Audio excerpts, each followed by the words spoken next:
And our next presenter is Maggi Blue.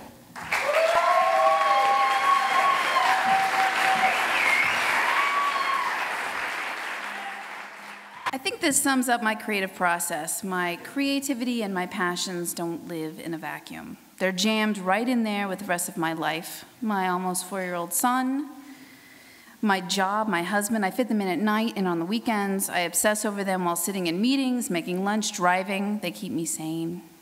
This is what I do for fun. I dream this, I draw it when I'm nervous or scared or sitting doing nothing. It's a very calming sketch to me. It makes me happy and has actually formed what I think of as part of my personal aesthetic. This is what my process looks like for my gelatin monotype prints. Pretty basic. Ink, brushes, random cutouts I make, and lots of Knox gelatin. Plain old Knox gelatin. It's like my creativity builds and builds, and ideas fester and stew for days or weeks, and then it explodes clearly onto my dining room table. I usually go until I run out of paper. I take the monotype print once dry, and I draw on it. It's not really all that complicated. They're all fairly small and very portable, and they seem to always be with me for any spare moment I can to draw on them. Pen of choice, black micron. I look forward to the time when I can sit quietly so much that I actually get a little giddy about it, like a new love. I know when they're in my bag or my notebook, they're just waiting to have their own unique details added, their own expression added on a blank face. They remind me, actually, kind of gross, of stretched pieces of skin connected to the frame with small steel wires, shapes held together and suspended by industrial implements, a kind of industrial organic, methodical but very human in its delivery. Delicately spaced and arranged while still maintaining the slight shake of my hand and the lines. These prints are pulled twice. First, the positive image with the negative spaces, which is created with cutouts in yarn. After the positive image is pulled, I remove all the items from the plate and I pull it again, a bit off register to create more of a 3D effect. This process is really not all that complex. The ideas aren't complex. Hell, the results are as much as a happy coincidence as they are a strategy. I guess the point to all of this is that I cannot not do these things. If it's not this, it's glass, it's design, it's yarn, it's baking, it's sewing. But there's one constant that has to come out. It's that I have to relieve this pressure somehow, this creativity. It's not something I can necessarily keep in myself. It's keeping me from Great Depression. It's keeping me from job dissatisfaction, from killing my child and my husband.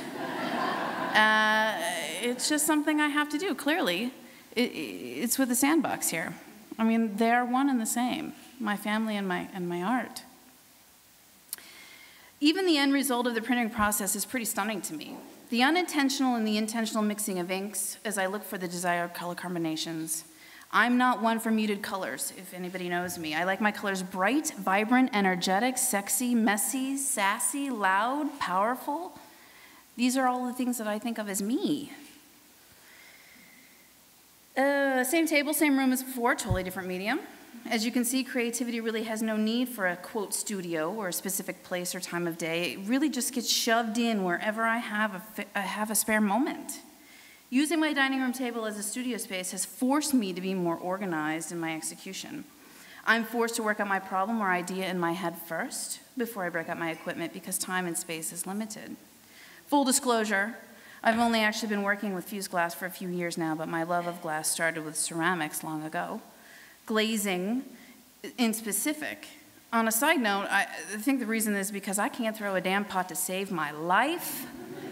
And so hand building and glazing had to be the process for me. And after all, glaze is really just crushed glass. One of the limitations of my kiln is its size like me. It's rather squat. And it doesn't allow for much three-dimensional work. I call these my architectural glass pendants. And again, I feel they carry on my aesthetic. I use an organic medium that burns away in the kiln, and I pipe it over strips of high-fire fiberboard. This technique creates a three-dimensional loop on top of glass, which when fired fuses to the bottom piece. I also use a little bit of metal mica in there to create a little bit of sparkle.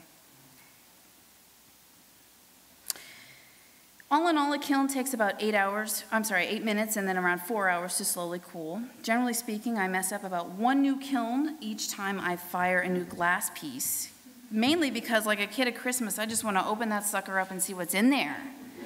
Did it turn out? What did I get? And unfortunately, glass cooled too quickly cracks. Glass, like my prints, are probably about 95% happy coincidence. The washer you see here is from Home Depot, which coincidentally is one of my favorite places for inspiration. Every time you see me walking down the aisle in my heels and slacks from work, for my full-time job, I'm wondering, can I melt this in my glass? Can I melt this in my glass?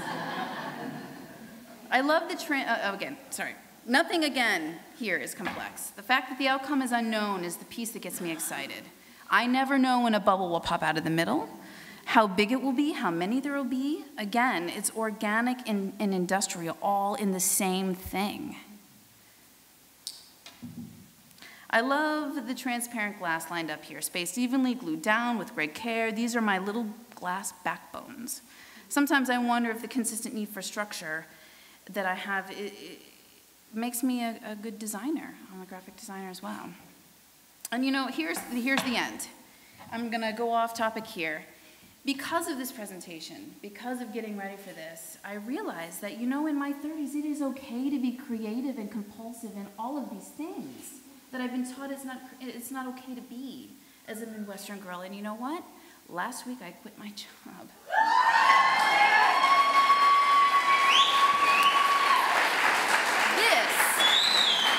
This is what I want to do full time.